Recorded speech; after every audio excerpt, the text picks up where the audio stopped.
Welcome to this panel discussion titled The Talent Imperative: Unlocking the Power of Women in Cyber. Moderated by Leila Hotait, Managing Director and Senior Partner, BCG.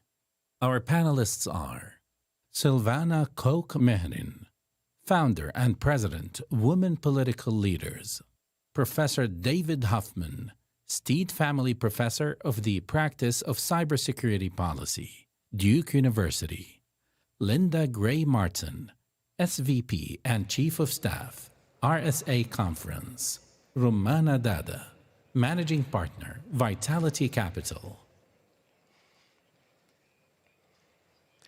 Thank you very much, and I'll get us started. So we'll start with Silvana, and the question is, what barriers continue to limit women's entry, women's advancement, and women's leadership in cybersecurity, and how do you see those varying across regions in the world?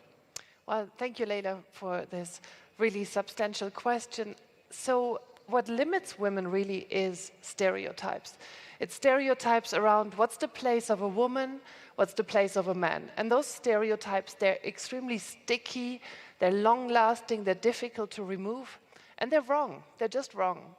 But it keeps women from moving ahead, and it also keeps men from doing what they really want.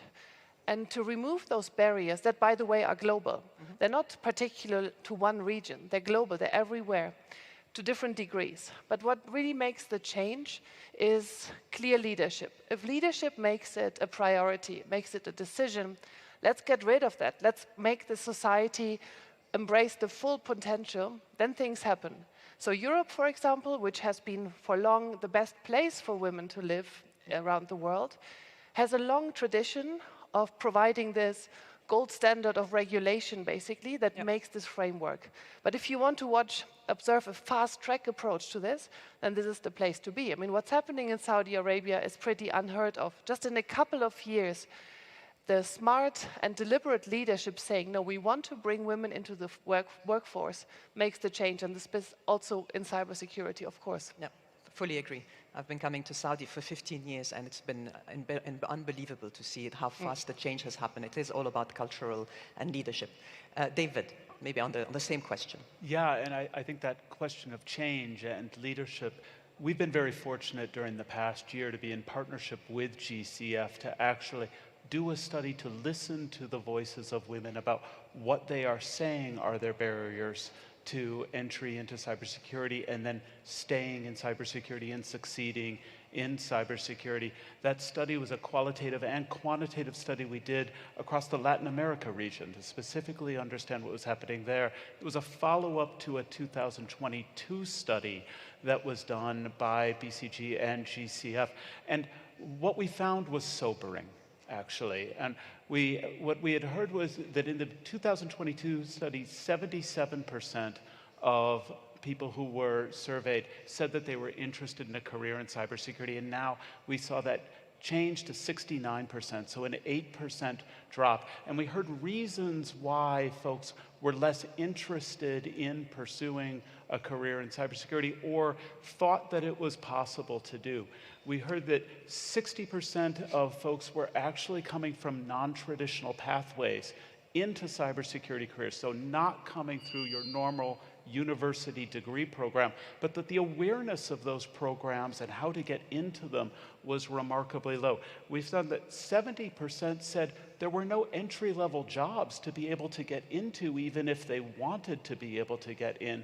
And then we also heard that 70% of our respondents said they did not have access to a mentor who could help them guide them into the process of getting into a career in cybersecurity. So luckily, I think these are all actually issues that can be solved with adequate will, but I think those are some of the major barriers that we've seen right now. Thank you very much, David. And I think as well of what you both have mentioned, leadership, the glass ceiling and leadership, how do we make sure we have systemic sponsorship and succession planning to ensure that we have the women getting into the leadership positions as well? I want to move to you, Linda, with the different questions. In what ways can greater participation of women in cybersecurity enhance the effectiveness, the resilience, and innovation in the industry? Yeah, well, thank you. And I'm honored to be here in this forum talking about this very important topic.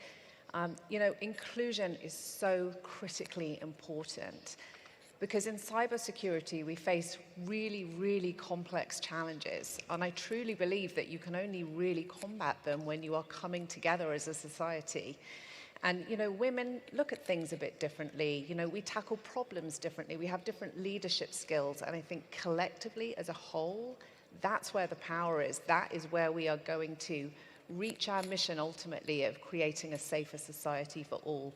So while gender balance is really important, I also think we need to hear from all voices. We need participation from people with different backgrounds, different cultures, different ethnicities. All of this is really vitally important. Thank you. David, anything more from the report on this question? Yeah, I think what we see here, and particularly for statistics that GCF has actually published here, when we see that there's a 2.8 million shortage in folks in the cybersecurity workforce, and that only 24% of the workforce is comprised of women, what we can see from that at a time when the risks are growing and getting more complicated, when we see that artificial intelligence systems, and particularly agentic AI, creating new risks when integrated into the systems now control critical infrastructure across society. This is now that cybersecurity is obviously both a tremendous business risk and a societal risk. But that means that the underrepresentation of women in the sector is a business risk and a societal risk, absolutely critical to need to address.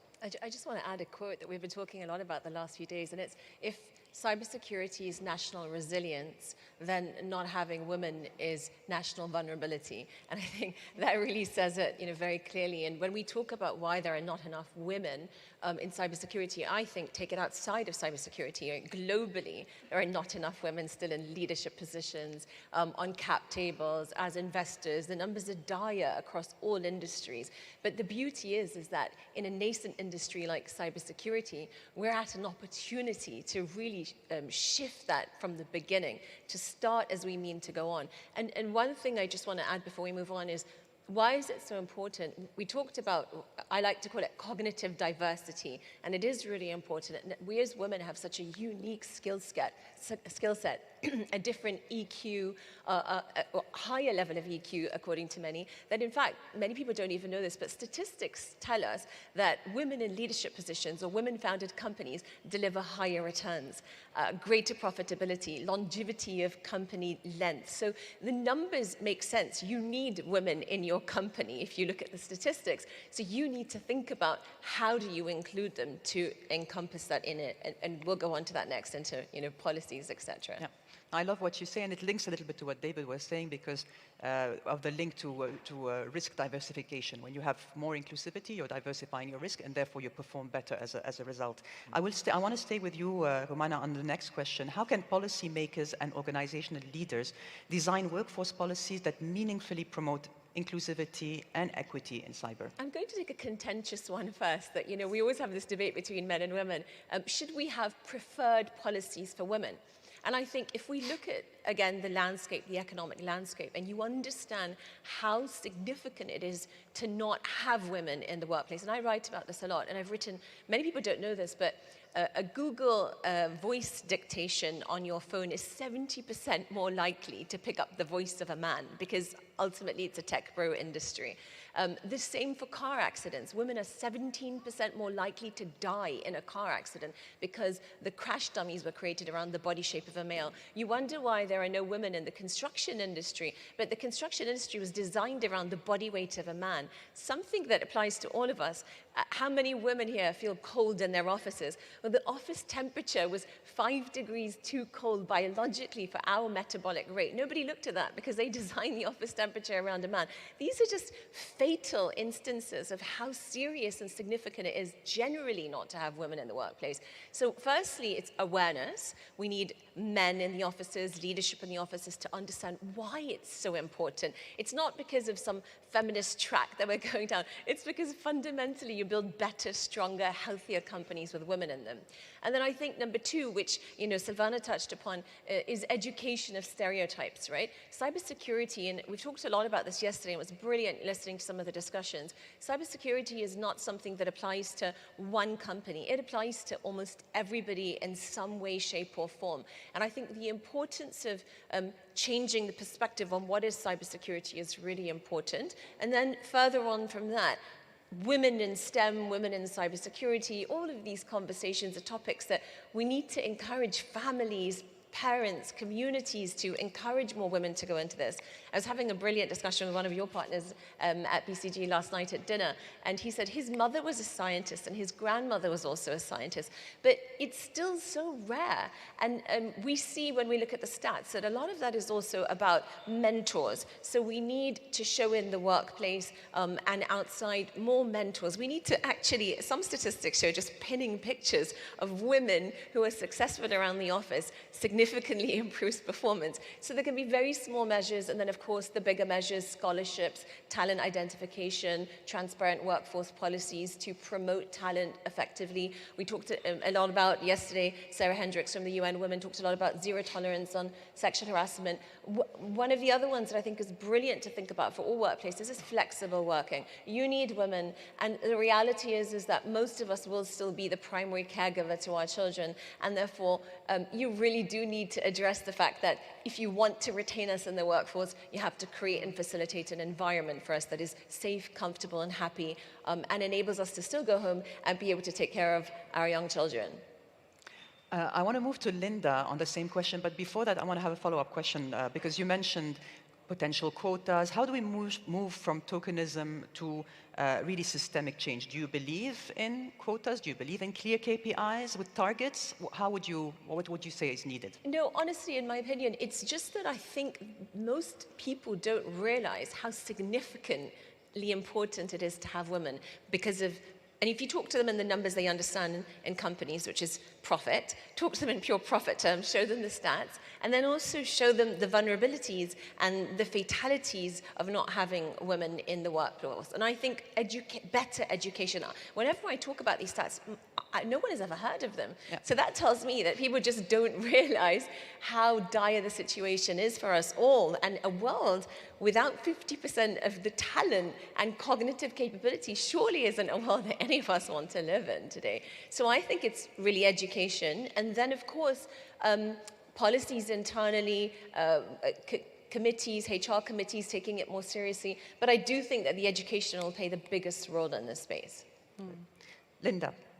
Yeah, so just to emulate exactly what you've said, I think, some of the things that we can do within our organizations and where we've seen success, it is normalizing those flexible working hours because that is going to increase retention. Absolutely. It's charting out those very clear career paths. So it's very clear how people can move up the chain and get into those leadership roles. And having women in visible leadership roles within organizations, they then become role models, and other women see that, and I think then it has that snowball effect. Yeah. And there has to be a minimal scale as well. If you have just one visible woman that people don't identify, so you need to make sure that you start to do that at scale. Sorry, you want And to make it very relevant to everyone, I mean, I'm sure there's so many people in this audience that have seen that in a company, when there's someone of a particular nationality that's in the leadership position, suddenly a lot of team members come in from that nationality, and that happens in the Middle East a lot. We have it in multiple communities. So just imagine replicating that with women. What would be the effect in that company? And it's really that simple, frankly. Yeah, could I come back on the point that you made, Rummana, about that we don't want or need different laws for women and men? I fully agree, but the reality is there are different laws. If you look at the annual World Bank findings, it's called Women, Business and the Law, it's very, very sobering. Women enjoy just about 75% of the legal rights that men enjoy.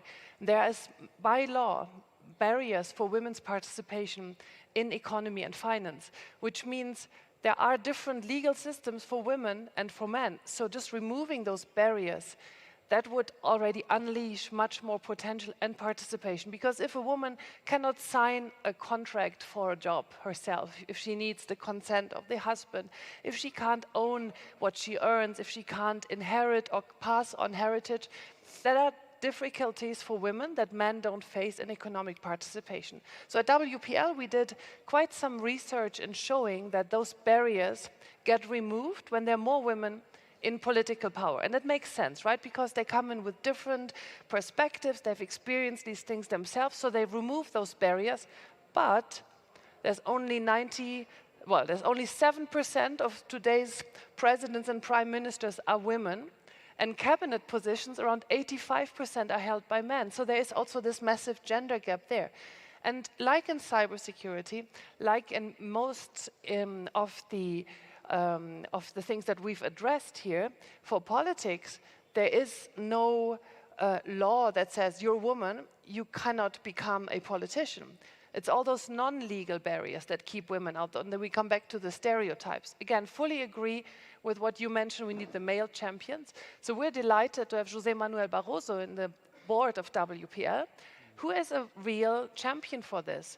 He, as Prime Minister of Portugal, made a woman being finance minister and Minister of Interior. And when he was EU Commission President, he said at least 30% of the EU commissioners need to be women, which led today, a couple of years after, to the fact that the majority of the top leadership positions in the EU are held by women. It always makes me happy if I go into any of the EU embassies around the world and see the portrait, 3 women, 1 man. It's just wonderful. Yeah. And I think the best quotas or the best preferential treatment, if you will, or targets are those that you don't need very long. You just do them, there's a message, there's a symbol, and then very quickly you break those barriers, and then you remove them once those barriers. And quotas, they're like, every country has a competition authority, because we do not want cartels. We want a fair, level playing ground for clear and open competition. But in the workforce, there isn't such a clear and stable and open competition. There are those many informal things that we've talked about. That's why we need quotas to establish such a level playing field. I was just going to add, to be fair, when I think about Goldman Sachs, etc., and the way that they mandated more women to come into boards, it was by mandating that we would only IPO companies if there was a female on the board. And then again, coming back yesterday to a fantastic conversation I was having with one of your colleagues who said that, to help more women in leadership, they had mandated that every leadership team had to have a woman, and if there were 2 candidates of the same qualifications, the woman should get the preference in order for us to bump up equity. So I definitely think there is a role for that, absolutely. But I do think that hopefully, maybe I'm far too optimistic, people will awaken when they realize how serious it is and how beneficial it is to them to have more women.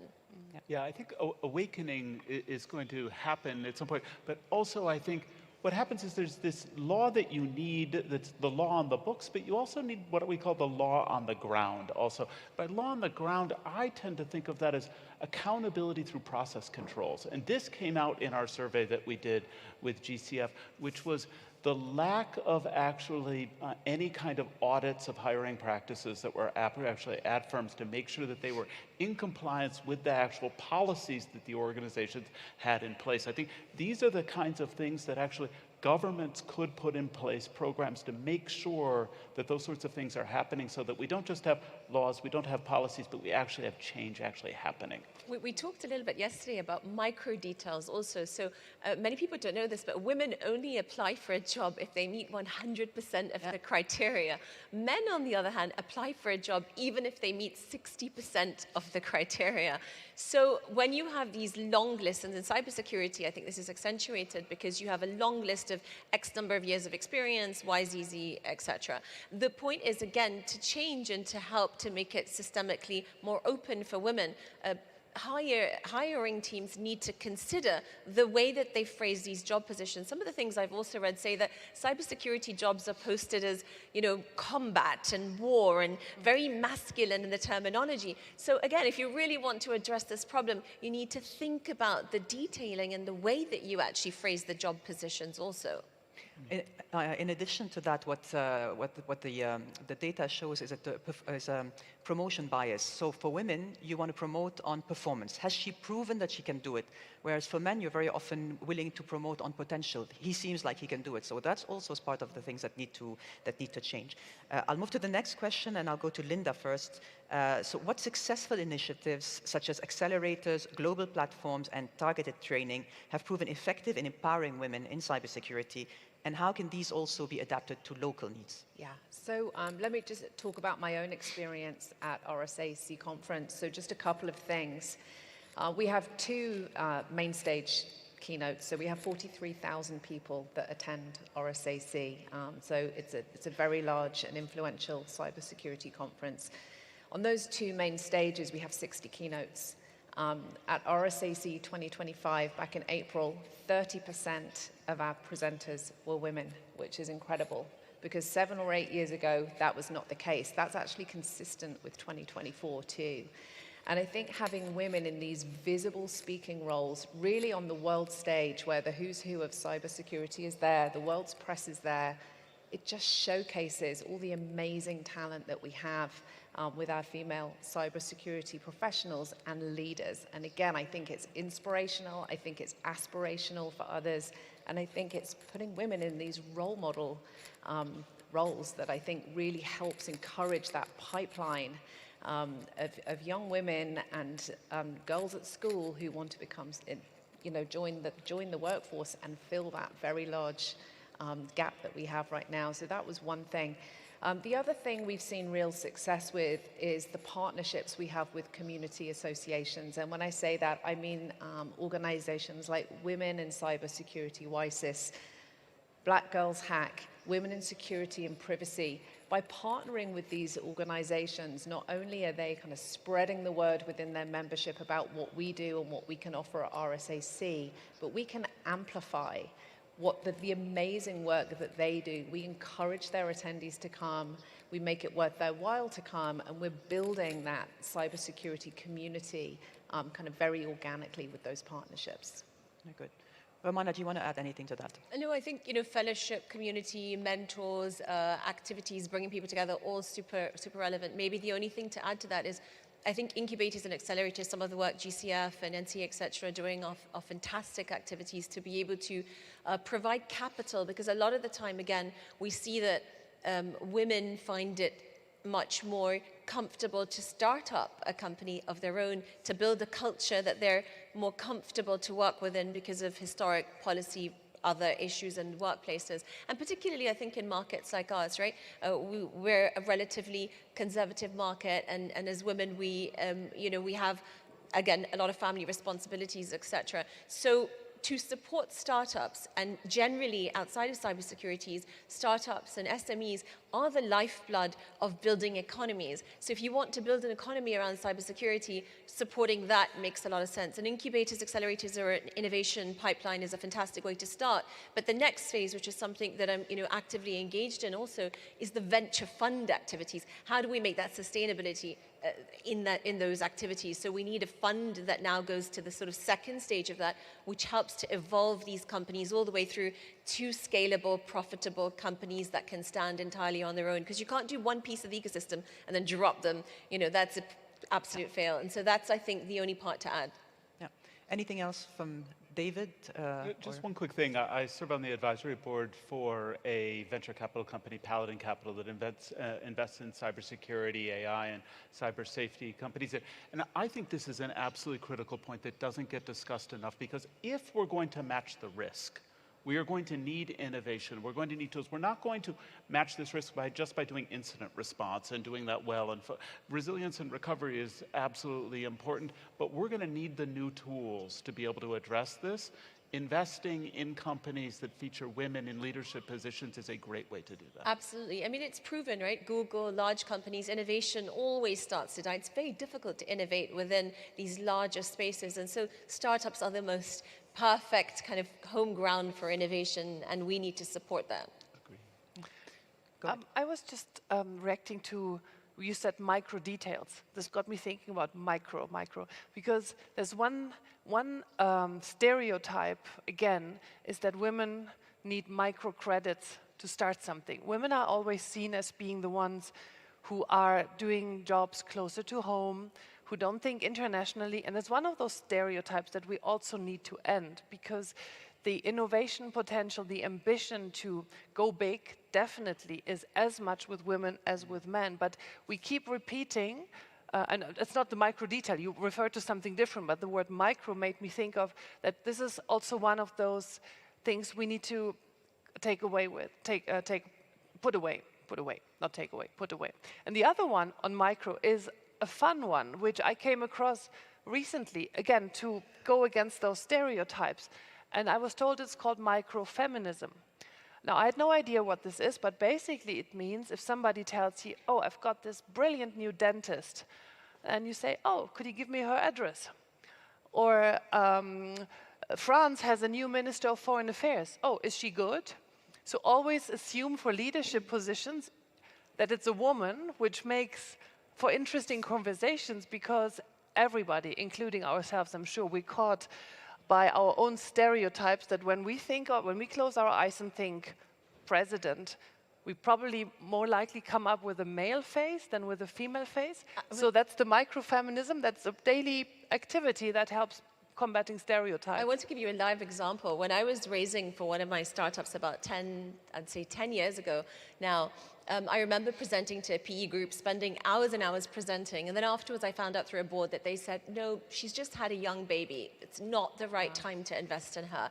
And today when over the last year and a half, have been building Vitality Capital, which is effectively a conglomerate investing at the human optimization point, everyone said to me when they said, how much you're raising? I said, 300 million, just go away, like not going to, I cannot tell you how many people have said that, and I kept convicted, and today I stand at this point where we've had LG, Korea Development Bank, some of the largest corporates come in and commit, and we're at potential interest of over $400 million. Fantastic. I think we should give her applause. Absolutely. But the point is we can do anything exactly like you said, and we can probably do it a bit better because we just have a wider breadth of skill set. And people just need to be awakened to that possibility. I love what you said, the stereotypes, because and microfeminism, so this is a new term for me. I'm going to start that with my teams. I'm going to start that at the dinner table today with my boys and my daughter. I love it. On the next question, and I'm back to David, how can governments, industry and academia more effectively support collaborative research and partnerships that address both the gender gap as well as workforce shortages? Yeah, absolutely. And this is something that we built into the study with partnership with GCF. We actually kicked off the whole process of doing this study with a convening event in Madrid where Latin America regulators came together with industry and with us and a couple of other academics to co-design the study and to determine what were the questions that really need to be asked. And what we see then is in the results are things that industry, academia, and government could do together. Let me give you an example there. We see this tremendous problem with people getting their first jobs. Some governments are actually doing this right by reaching out to academia, getting relationships early with students that they think might be able to fit into jobs in cybersecurity, bringing them into government jobs as an incubator, then with relationships to industry to send those folks out into industry after a couple of years of getting experience in the public sector. I think programs like that are absolutely the future, and you don't find out about these things unless you're talking about how to do the academic research up front to see this in the evidence of what you get back from in your survey. Yeah, very good. Do you want to add anything? Just data, right? I think data collection and the constant evaluation of, are we achieving our goals? Are we achieving our metrics? And again, I commend the GCF and everyone, SITE, NCA, all of the organizations here in Saudi Arabia who've pretty honestly done that brilliantly to date, and they continue to do so. Activities like this that bring together all of us, private, public, all of the wonderful speakers, the conversations we're having, that diversity, that cognitive diversity we're bringing here today, consistent activities like this, together with the data collection at absolutely every single point possible to measure how far we're getting on, I think is the only thing that we could add. Very good. Linda, I'll come back to you. What lessons can cybersecurity learn from other functions, corporate functions like technology, IT, software, where they've made much stronger progress or have made stronger progress because they started earlier on gender inclusion? Anything comes to mind? Yeah, I think honestly, it's a lot of what we've all discussed here this morning. I think it's building those very clear career development paths, investing in training, investing in mentorship. Mentorship is a key topic here, but it's so vitally important. I think all of these things. And I think as well, it's just championing women within organizations, supporting them. getting women into leadership roles, because then we're going to normalize it. And when we normalize it, things will change. But I mean, I will say I've been so impressed by everything I've heard this week. Things are, especially in Saudi, things are on the up. It's really inspirational to see. It really is. David, do you want to add anything to this? I'd just say I did spend 30 years in the private sector, spent over 2 decades at Intel Corporation. One of the things that I really saw work at Intel and at many of Intel's customers is in many technical roles, focusing on workforce and job flexibility. Understanding not just for the care of children, but also for the care of parents often, falling on women, depending upon the country that we were doing business in. It became absolutely critical to be able to recruit talent and then to keep that talent and have them achieve at the highest level, going through the process of their careers. I think that's the #1 place people could learn from what's happened in those sectors. Very nice. So we've done almost the whole session, only a few minutes left, and we haven't talked about AI, so I have to ask a question about AI. So how can AI and emerging technologies be leveraged to both reduce the workforce shortages that we talked about and create more accessible on-ramps for women? Any thoughts on this? God, I feel like I'm supposed to go. Look, I mean, I'm a big believer that AI, I'm not on the side of AI as risk as much as I am as opportunity. I think of AI as accelerating everything that we already do and much stronger. I personally use AI as my personal analyst for absolutely everything. And I've replaced, a whole junior level team effectively by training my AI systems, extraordinarily well. And I think, look, again, a lot of people spoke about this yesterday in the space of cybersecurity, that one will always have to be careful. But this is where I think the creative mindset, and actually, again, where women become so valuable, because the perspectives that we bring, the insights that we bring, the higher EQ, the very slight differences and nuances in the way that we think are even more necessary. And particularly now, I'm going to give you another really good example. Yesterday, I was talking to somebody and they said, oh, I put onto my app, I'm going to go on a trip with my child to France for 10 days. Could you give me an itinerary? And the AI replied back, for your dad and son trip. It was actually a father and a daughter. But the point is that those inherent biases exist. So when you actually referred to what lessons can we take from tech, I actually think we don't want to take too many from what they've done. We actually need to start this off again from fresh, completely differently. And this is where it's so much more important. And that example gives you exactly why it's necessary that we have women in the build of this industry.